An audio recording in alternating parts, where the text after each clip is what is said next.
जादुई राखी। गांव में करिश्मा नाम की एक छोटी सी बच्ची रहा करती थी। करिश्मा के माँ बाप का बचपन में ही देहांत हो चुका था और करिश्मा गांव के मंदिर के पास रहा करती थी। गांव के कुछ लोग उसे 2 वक्त का खाना दे दिया करते थे और मंदिर के पुजारी जी ने उसके मंदिर में रहने और सोने की व्यवस्था कर दी थी।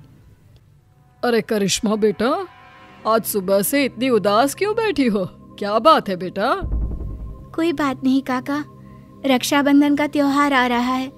सब लोग अपने भाई को राखी बांधेंगे, लेकिन मैं तो दुनिया में बिल्कुल अकेली हूँ। अरे बेटा, चिंता क्यों करती हो? जिसका कोई नहीं होता उसका भगवान होता है। ऊपर वाला है ना, वो तुम्हारी मदद जरूर करेगा। लेकिन भगवान असल में थोड़ी ना होते हैं काका, भला वो मेरी मदद कैसे करेंगे? अरे बिटिया, ऐसे नहीं कहते।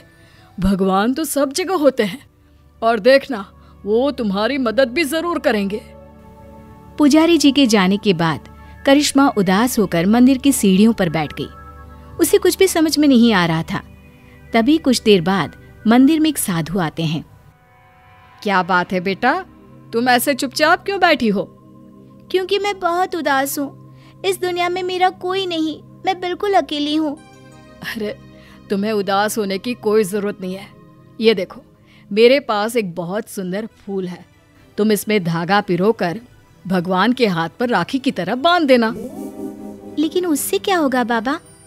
उससे कुछ होगा नहीं बेटा, बस तुम्हारा अकेलापन दूर हो जाएगा और तुम्हारे जीवन में खुशियां लौट आएंगी। क्या सच में ऐसा हो सकता है?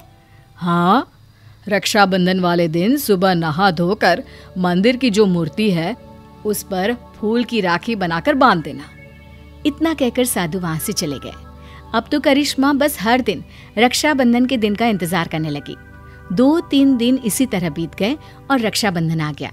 करिश्मा सुबह सुबह नहाकर उस फूल में धागा पिरोकर भगवान के मंदिर पहुंची और उसने वो राखी भगवान की मूर्ति को बांधी। ठीक उसी वक्त वहां पर करिश्मा से कुछ साल बड़ा एक लड़का आया और उसने अपना नाम किशन बताया। अरे करिश्मा, तुम्हारी राखी तो बहुत सुंदर है। क्या ऐसी राखी तुम मेरी कलाई पर भी बांध सकती हो? वो क्या है ना, मेरी कोई बहन नहीं है।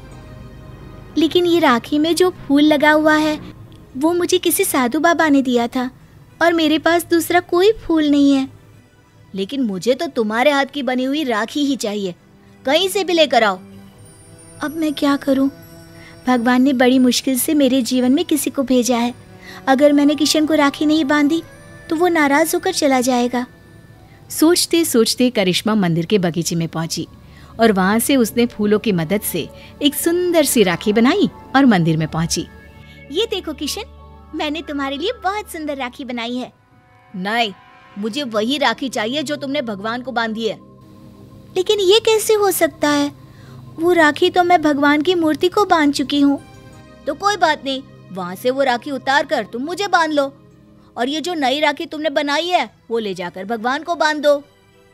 किशन के बार बार जिद करने पर करिश्मा ने ऐसा ही किया। जैसे ही करिश्मा ने किशन की कलाई पर राखी बांधी, देखो, अब तुम्हें मुझसे कोई गिफ्ट लेना होगा। जब भी कोई बहन अपने भाई की कलाई पर राखी बांधती है तो बदले में उसे कोई ना कोई तोहफा लेना ही पड़ता है। लेकिन मुझे तो कुछ नहीं चाहिए। लेकिन अब तुम्हारा भाई आ गया है ना, अब से तुम्हें किसी के आगे हाथ फैलाने की जरूरत नहीं है। चलो, मैं तुम्हारे नए घर में लेकर चलता हूँ। करिश्मा किशन के पीछे पीछे चल दी। कुछ ही दूरी पर एक बहुत सुंदर सा छोटा सा घर बना हुआ था। देखो करिश्मा, आज से ये तुम्हारा घर है। ये समझ लो कि तुम्हारे भाई ने तुम्हें रक्षाबंधन का तोहफा दिया है। ये घर तो बहुत सुंदर है, मैं यहाँ पर रह सकती हूँ? हाँ हाँ, बिल्कुल रह सकती हो। इतना कहकर किशन वहां से चला जाता है और करिश्मा अपने घर में रहने लगती है। उस घर में खाने पीने की सारी चीजें थी। करिश्मा बहुत खुश थी और गांव के लोग भी खुश थे। करिश्मा को रहने के लिए एक जगह जो मिल गई। कुछ दिनों के बाद किशन करिश्मा के घर आता है। देखो करिश्मा, ये तो जादू हो गया। तुम्हारी बनाई हुई राखी तो सोने के कंगन में बदल गई। लेकिन ऐसा कैसे हो सकता है? मैंने जो राखी बांधी थी वो तो एक साधारण सा फूल था। नहीं करिश्मा, वो कोई साधारण फूल नहीं था। अगर ऐसा होता तो वो सोने का कंगन नहीं बन जाता। लगता है ये साधु बाबा का ही जादू है। उन्होंने ही मुझे वो जादुई राखी दी थी। लेकिन मैं सोने के कंगन का क्या करूँगा? तुम इसे अपने पास रख लो, ये मेरे किसी काम का नहीं। किशन वो सोने का कंगन करिश्मा को देकर वापस चला जाता है। करिश्मा सोच में पड़ जाती है कि आखिर वो सोने के कंगन का क्या करे। तभी उसके दिमाग में एक तरकीब सूझती है। करिश्मा सोने की कंगन को बेचकर पैसे ले आती है और उन पैसों से उसने राखी बनाने का सामान खरीद लिया। इस तरह उसने अपनी एक राखी की दुकान खोली। अरे वाह करिश्मा, तुम्हारी राखी तो बहुत सुंदर है। सारी राखियां मैं खुद अपने हाथ से बनाती हूँ और ये ज्यादा महंगी भी नहीं है। हाँ, ये बात तो बिल्कुल सच है। तुम्हारी राखी बहुत सस्ती और सुंदर है। सही कह रहे हो भाई। करिश्मा की बनाई हुई राखियां इतनी खूबसूरत होती है कि हम जिसे भी देते हैं वो खुश हो जाते हैं। अब दूर दूर से लोग करिश्मा की बनाई हुई राखियां खरीदने आने लगे और करिश्मा की राखियों की दुकान बहुत अच्छी चल पड़ी। एक दिन फिर से किशन लौट कर आता है। करिश्मा, मैं तुम्हें एक बात बताना चाहता था। हाँ बताओ ना भैया, क्या बात है? देखो करिश्मा, मैं उन साधु बाबा का ही एक शिष्य हूँ और उन्होंने ही मुझे तुम्हारे पास भेजा था।